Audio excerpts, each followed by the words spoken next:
Welcome to Advancing Health. This week, we bring back a podcast from the AHA Vault, a look into how a leading specialty hospital for women and newborns developed a program that helps prevent perinatal depression. Hi, everyone. I'm Julia Resnick, Director of Strategic Initiatives at the American Hospital Association. I am so pleased to be here today to talk with all of you about perinatal depression. I'm joined by two experts from Women and Infants Hospital of Rhode Island.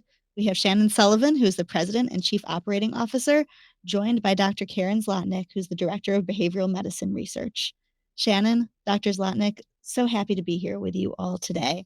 Thank you, Julia. Thank you for having us. So let's dive right in. Shannon, I want to start with you. Can you start with some background on your hospital and your community? Sure, absolutely. So Women and Infants is one of the largest freestanding women's health hospitals in the country, exclusively dedicated to serving women and their families. We do about 8,700 deliveries annually. We have an 82 single bed level 3 to 4 NICU with about 1,100 discharges annually. We have a comprehensive women's medicine program that includes an inpatient unit, GI, OB medicine, endocrinology, basically anything that cares for women during the course of their lifetime. We are also the only OB hospital in the region that is an obstetrical tertiary care hospital. Plus, we have one of the largest NICUs in New England and actually on the East Coast. So we care only for women here, only for women and their infants. And we feel really strongly about their care being really high quality. That's amazing. And I love that whole life cycle from when they're young until when they're much older. And for this podcast, we're really focusing on your hospital's pregnancy and postpartum care. So how are you thinking about that whole continuum and making sure that that care extends to women after they give birth? You know, I think it's important to note that even though I'm the president and chief operating officer now, my background is I'm a perinatal social worker. I have a master's in social work and I practiced in this setting for about 10 years before I got into leadership. And so I can tell you we're particularly dedicated to the pregnant and postpartum care, especially the mental health needs of women across this state. And so, currently when you look at morbidity and mortality across the United States in the pregnancy and postpartum period, suicide and overdose are climbing higher in that list and mark two of the top 10 reasons that women get sick and die during their pregnancy or 1 year postpartum. It's a particularly delicate time for women and their families, and that's underscored not just by the data and the research, but a lot of the anecdotal stories that you'll hear, across news outlets. And so it's incredibly important for us, being that we are a women's hospital, being the types of patients that we care for, that, like I said, come from a wide variety of backgrounds. And given what we know about women in their pregnancy and postpartum period and what's happening nationally. And so there are not ever enough resources to care for women during this particularly delicate time during their life. And so we've really spent a lot of time in the last 25 years investing both in the research and in the care of women. I think what your hospital is doing is so important because it connects the research in this space with the care. So, Dr. Zlotnick, you're an expert in this space. What were you seeing that helped you know it was so important for your hospital to do more around postpartum depression care? Well, my expertise and focus is preventing postpartum depression. When I first started at Women and Infants Hospital, which was many, many moons ago, Women and Infants has a large OBGYN clinic. The majority of their perinatal patients are on Medicaid. And this is a very high-risk group of women who are at risk for postpartum depression. When I started at Women and Infants Hospital as a clinical psychologist, I treated many of these perinatal patients with mental health issues. So I heard firsthand the struggles of these patients with mental health issues. We know society, you could even look on Facebook, tells us that having a baby is the happiest time of your life.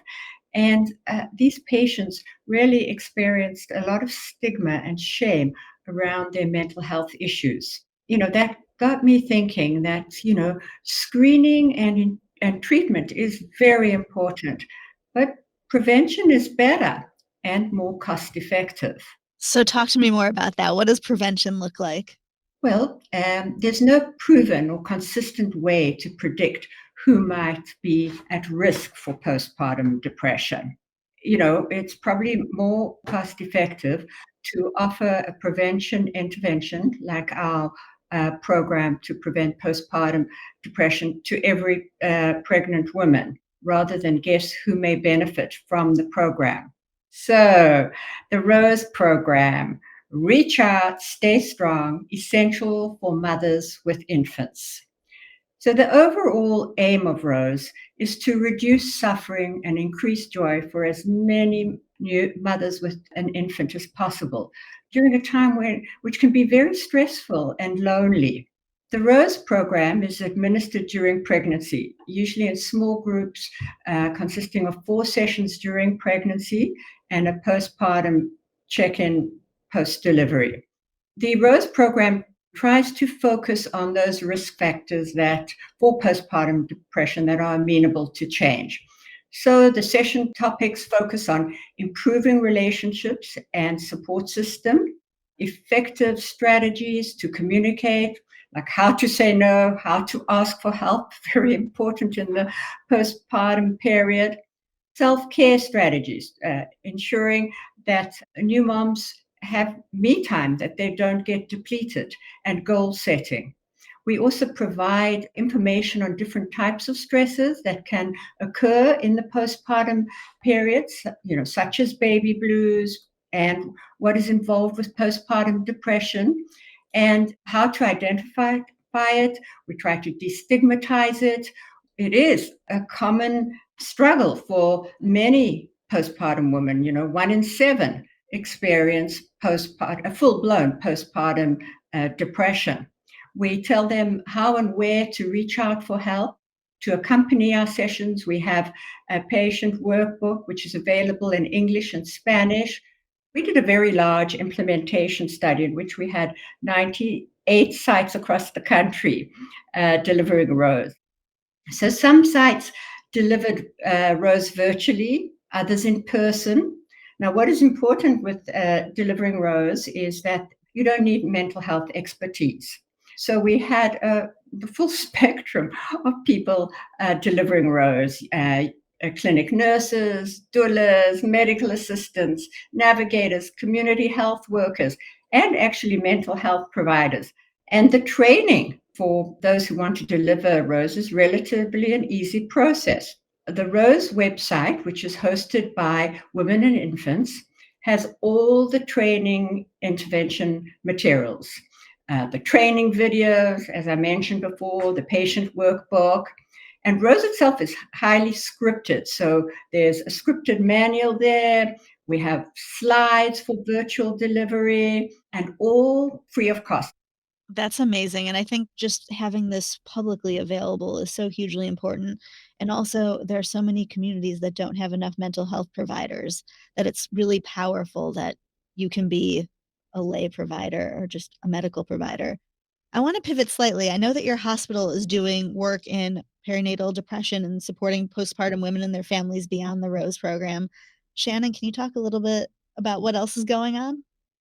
One of our more proud moments is how dedicated this organization has been to the totality of care of women, not just their medical care, their psychological care, their socioeconomic care, their social determinants care, in really making sure that they support the whole woman and their family for many decades now. And that is mostly our premier program, the one that, Dr. Zlotnick was just talking about that she had started in, is our day hospital program and our partial hospitalization program, which opened 25 years ago. It was revolutionary at the time. I would argue it's still revolutionary today.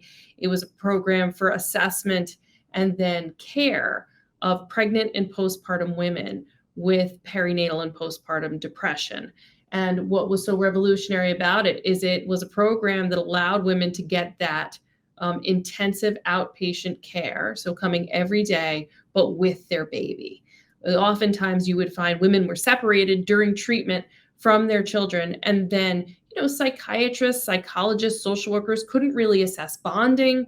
They couldn't really assess how women were doing in caring for their infants, as well as it didn't allow women more time to be able to bond under the professional treatment that they received. So that was opened late 90s, early 2000s, and still remains actually one of the only in the country, and cares for a wide variety of women really across the region. And since that time, more recently, we've increased the amount of women and the types of care that we're providing. So it's no longer, postpartum and perinatal anxiety and depression. We also have an OCD track. We found there's a higher prevalence, especially for women who've previously experienced obsessive compulsive disorder in the postpartum period. That can be a really difficult time. So we've opened an OCD track to the partial hospitalization program. And most recently, within the last 6 months, we've reopened a substance use track so that we can, try to work together. We work together with a Suboxone program. We have family medicine who's been coming in and helping us to care for not only the patients, but also the babies that are in that program with their mothers. And so we're really trying to diversify the types of patients that we're caring for in that program, all along the lines of treating mothers while keeping them together with their children. It's really been well received within the community. We can't keep up with the volume, as you can imagine, and so we're continuing to find ways to grow it over time. Two other ways that we're really looking is Dr. Emily Miller, who's the Division Director of Maternal Fetal Medicine here, has an R01 grant for the Compass Plus program, which embeds social workers and case managers within obstetrical practices for that assessment, brief intervention, and then referral. And then our newest program that we're most proud of that hasn't started yet is our mobile van program. CVS Health recently gave us a grant to purchase a mobile van. And in that mobile van, we'll have a nurse practitioner and community health workers. What we know about our particular community is especially the patients that Dr. Zlotnick was talking about, our high Medicaid clinic on site, it's hard for patients to get back. You're asking them to deliver a baby and then they might not have reliable transportation. They might not have reliable childcare. And, I will tell you, as the mother of three who had reliable transportation, who had reliable childcare, getting out of the house with my children during that postpartum period was really challenging, especially to take care of myself. And so the postpartum van is going to be able to go out and really provide that care in communities to patients in their home and in the van, and be able to identify and then refer either to Rose or to Compass Plus or to the day hospital program when they're meeting with patients in their own community and really seeing what's happening in their home. That's really amazing and impressive work. And please keep us posted on all of these new programs. It sounds like they'll be incredibly impactful. To wrap things up, I just want to pick your brains about what you've learned while implementing these programs, because I'm sure we have people listening who are thinking, how do I do this in my community and in my setting? So, what do you think those key takeaways are that others could learn from your experiences to set up their own programs? I think execution is always a problem. And a lot of that has to do with, these are complex clinics, these are complex patients, and everything, of course, requires resources. And all of those things make it more complicated. I would say that one size does not fit all for everyone. We've seen many people fail trying to implement a postpartum day hospital program. We've seen many people with the best intentions. And so you have to partner with a wide variety of people to get any of these programs off the ground.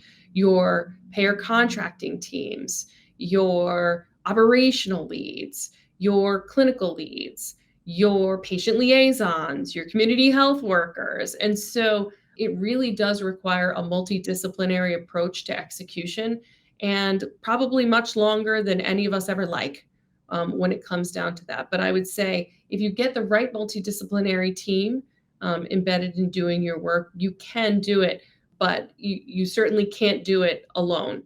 Anything to add, Caron? I can say the organization has to have the capacity to implement a program like Rose. What I would also like to say is that in recruiting potential sites, it was very heartwarming to hear from administrators, directors of programs, really expressing a deep passion about improving maternal mental health. in our study, we realized that it makes a difference if you have a cheerleader. Best if leadership is the cheerleader, but even those who are delivering rows. And I just want to mention that on our website at Women and Infants Hospital, we actually have an implementation plan for agencies and hospitals that are thinking about implementing the ROSE program that really helps these sites to think through what it is that they need to do to successfully implement ROSE, or actually any program similar to ROSE. Fantastic. So I think 3 key themes that I heard was that you need passion, you need partnerships, and you need patience. Shannon, Dr. Zlotnick, thank you so much for sharing this fantastic work that you're doing. To our listeners, you should check out the ROSE program website on the Women and Infants Hospital website. Thank you all for listening, and thank you again to Shannon and Dr. Zlotnick for your passion for this issue and for sharing your expertise with our listeners. Thanks so much. Thank you for giving us this opportunity. Thanks for listening to Advancing Health. Please subscribe and rate us 5 stars on Apple Podcasts, Spotify, or wherever you get your podcasts.